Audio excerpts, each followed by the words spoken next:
Hello everyone, स्वागत है आप सभी का हमारे YouTube channel Shivam Sukhija classes में। इस वीडियो लेक्चर में मैं आपके लिए लेकर के आया हूं क्लास 12 बिजनेस स्टडीज के board exam special question levels of management. तो सर लेवल्स क्या होते हैं, जल्दी बता दो। अरे एक ऑर्गेनाइजेशन में एक वर्कर का स्टेटस डिटरमाइन जो करता हो, आपकी ऑर्गेनाइजेशन में, आपकी कंपनी में, आपके बिजनेस पे एक वर्कर किस स्टेटस पे, किस रैंक पे, किस स्टेज पे काम कर रहा है, वो उसका लेवल बताता है। और यहीं से पता चलता है, इसके स्टेटस से ही पता चलता है कि उस बंदे के पास कितनी ऑथोरिटी है, कितनी पावर है, और उस बंदे के पास कितनी रिस्पॉन्सिबिलिटी है। तो levels of management determines the status of the person working in the organization. It also determines that how many types of authority he और शी हैज, उस बंदे के पास किस तरीके की ऑथोरिटी है और कितनी हद तक उसके पास रिस्पॉन्सिबिलिटी है। ये सब लेवल्स ऑफ मैनेजमेंट से डिटरमाइन करा जाता है। इतनी बात क्लियर है। अब आओ सबसे पहले जान लेते हैं लेवल्स ऑफ मैनेजमेंट कितने टाइप के होते हैं। देखो तीन है, top level managers, middle level managers और लोअर लेवल मैनेजर्स। कितने लेवल है? तीन, टॉप, मिडल और लोअर। तो आओ सबसे पहले टॉप लेवल मैनेजर्स या टॉप मैनेजमेंट के बारे में पढ़ते हैं। Senior most executives of the organization, मैंने लेवल में बता दिया था स्टेटस।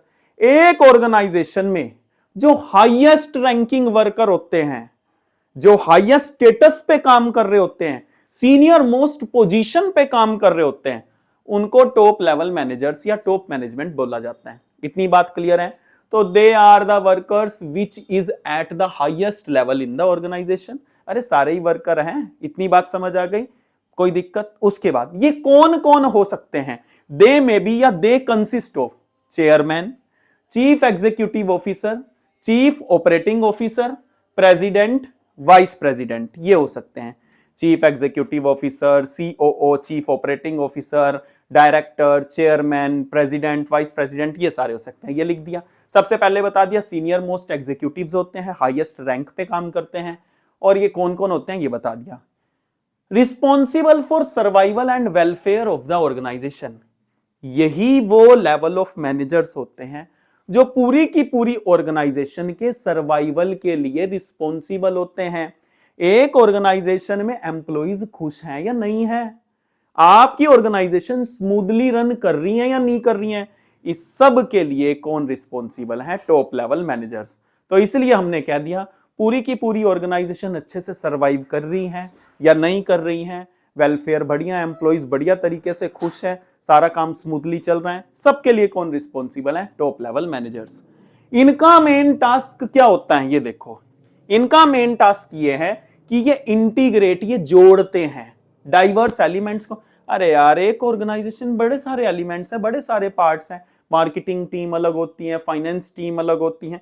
ये क्या करते हैं? सबको इंटीग्रेट करते हैं, सबको एक दूसरे के साथ जोड़ के रखते हैं, उनके अंदर ऐसी फीलिंग लाते हैं कि that you all are the part of same family, ताकि टीम स्पिरिट बनी रहे। और जब टीम स्पिरिट बनी रहेगी, हार्मनी रहेगी, बैलेंस रहेगा, तो फिर कोऑर्डिनेशन रहेगा, और जहां कोऑर्डिनेशन होता है वहां पर फिर गोल्स अचीव करने में टाइम नहीं लगता। तो इसलिए इनका मेन टास्क ये है, ये एक दूसरे के साथ सबकी बाइंडिंग बिठाते हैं, ये एक दूसरे के साथ बाइंडिंग बिठा के उन्हें बताते हैं तुम्हें क्या करना है, कैसे करना है। ये सब एक्टिविटीज को कोऑर्डिनेट यही करते हैं। उसकी बाद analyse the business environment, sorry उसके बाद कहना था analyse the business environment.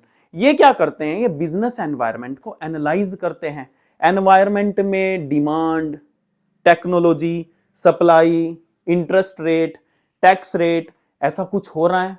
Change तो नहीं हो रहा है? इन सारों को भी एनालाइज करना टॉप लेवल मैनेजर का ही काम है। कहीं कोई कॉम्पिटिटर तो नहीं मार्केट में एंटर कर गया जिसकी वजह से मेरी ऑर्गेनाइजेशन के सर्वाइवल पे इंपैक्ट पड़ सकता हो? तो बिजनेस एनवायरनमेंट को एनालाइज करना भी किसका ही काम है? टॉप लेवल मैनेजर का काम है।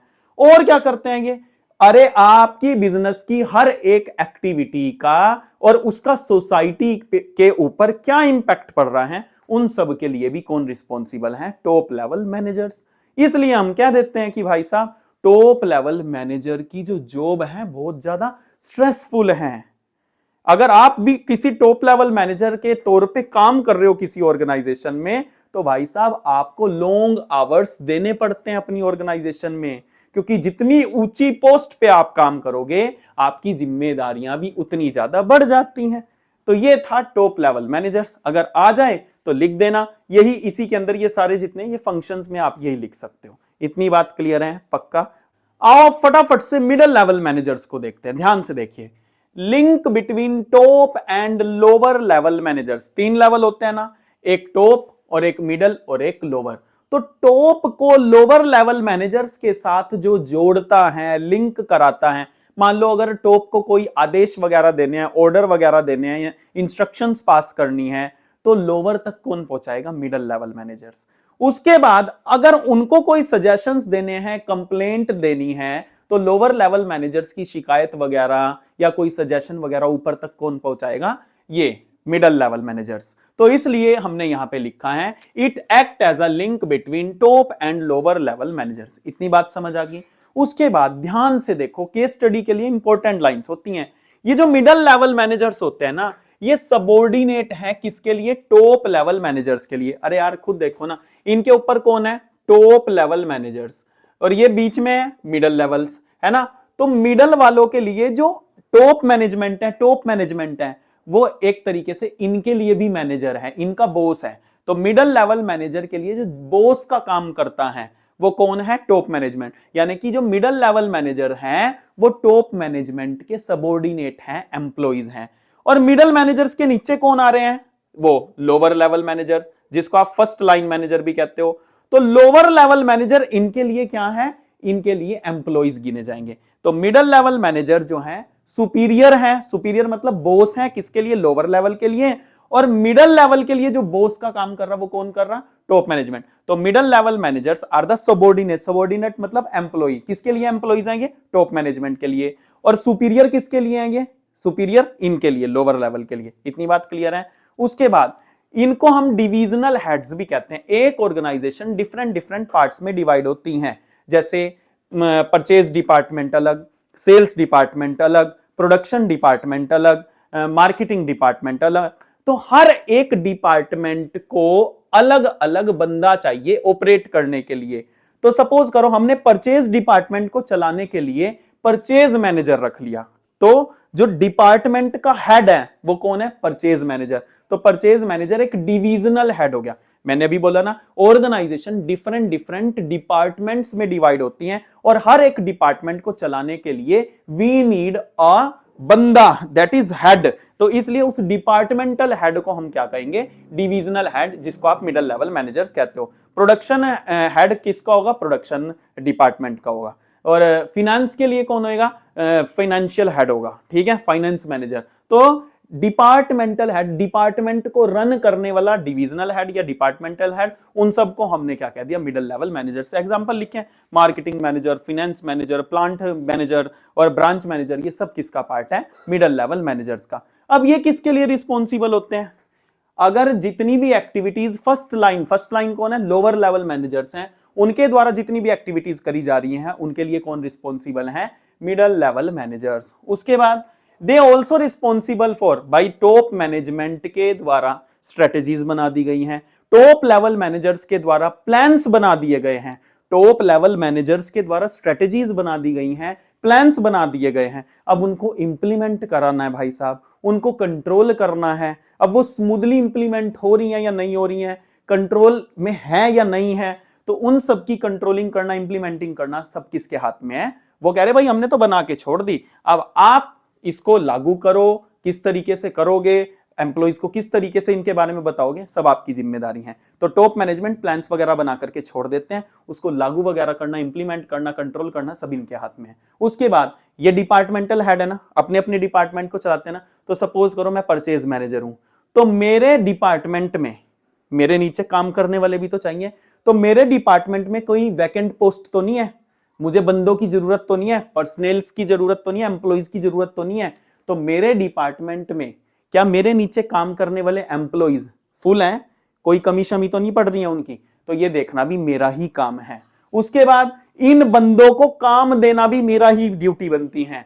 तो ये असाइन करते हैं नेसेसरी ड्यूटीज और responsibilities to their employees which is working in their department. उसके बाद ये ऑल्सो मोटिवेट करते हैं उनको ताकि वो गोल्स को अचीव कर सकें, और दूसरे डिपार्टमेंट्स के साथ कोऑपरेट करने का काम भी करते हैं, क्योंकि अगर परचेज वाला सेल के साथ, सेल वाला प्रोडक्शन के साथ, प्रोडक्शन वाला फाइनेंस के साथ अगर कोऑपरेट नहीं करेगा तो भाई साहब गोल अचीव करने में भंग पड़ जाएगा। इसलिए मिडिल लेवल मैनेजर्स का ये पूरा का पूरा मसाला हमने आपको प्रोवाइड किया। आओ अब फटाफट से लोअर लेवल मैनेजमेंट देख लेते हैं और आज के टॉपिक को फिनिश करते हैं। लोअर लेवल मैनेजमेंट पहले तो मैं बता देता हूं, it is also known as first line management या फर्स्ट लाइन मैनेजर्स। उसके बाद बॉटम मैनेजमेंट भी आप इसको कह सकते हो, और सुपरवाइजरी और ऑपरेशनल मैनेजमेंट भी आप इसको कह सकते हो। इसके अंदर कौन कौन आते हैं? इसके अंदर फोरमैन और सुपरवाइजर्स आते हैं। फोरमैन जो वर्कर के काम को डायरेक्टली देखता हो, मान लो 10-20 वर्कर्स हैं, उसके अंदर ही हमने एक मॉनिटर बना रखा है, उसे फोरमैन कहेंगे, और वो फोरमैन उनके काम को देखता रहेगा, चेक करता रहेगा सही कर रहे हैं या नहीं कर रहे हैं, उनको गाइड करता रहेगा, ठीक है। और सुपरवाइजर फोरमैन से थोड़ा सा ऊपर होता है, लेवल इसका भी यही है, लेकिन ये थोड़ा सा फोरमैन से ऊपर होता है। ये प्लानिंग करता है, डे टू डे रिपोर्ट बनाता है, और रिपोर्ट बना के, प्लानिंग बना के ऊपर मिडल वालों को भेज देता है। इतनी बात समझ आ गई? तो फोरमैन और सुपरवाइजर आते हैं। ये करते क्या है भाई साहब? अरे भाई साहब, हमारी वर्कर्स जो हैं वो सही ढंग से काम कर रहे हैं या नहीं कर रहे हैं, उनको सुपरवाइज करने का काम ये करते हैं। उनके बीच में डिसिप्लिन बनाने का काम ये करते हैं। उनको समय समय पे गाइडेंस देने का काम ये करते हैं। उनको ट्रेंड करने का काम ये करते हैं।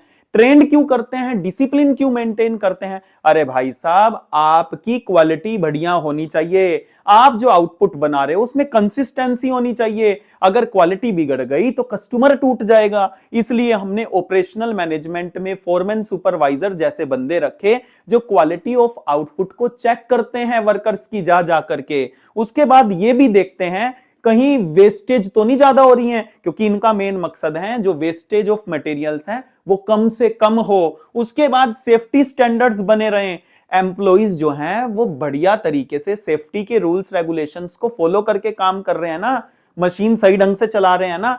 ऐसा ना हो कभी कि भाई साहब मशीन इतनी दबा के बढ़िया चलाई, लो भाई प्रोन टू एक्सीडेंट हो गया। तो इसलिए वो यही बात कहता है कि भाई साहब एक्सीडेंट्स वगैरह कम हो, तो इसलिए उनको सही समय पे बताना कि भाई मशीन इस तरीके से चलेगी। तो सेफ्टी स्टैंडर्ड्स का ध्यान भी इन्हीं को ही रखना होता है। उसके बाद बात यह है कि इनके हाथ में कितनी पावर है, इनके पास किस चीज के लिए ये रिस्पॉन्सिबल है, ये सारा टॉप लेवल मैनेजमेंट जब प्लान्स बनाते हैं तो तभी डिसाइड कर दिया जाता है। तो इनकी ऑथोरिटी कितनी है, इनकी रिस्पॉन्सिबिलिटी कितनी है, it is decided by the top level management when they drawn the plans. इतनी बात समझ आ गई? तो ये थे हमारे levels of management. Hope so आपको क्लियर हुआ होगा। Very very very important topic, top level managers. अब अगर वीडियो अच्छी लगी हो तो please share it, like it and subscribe to the channel. Thank you.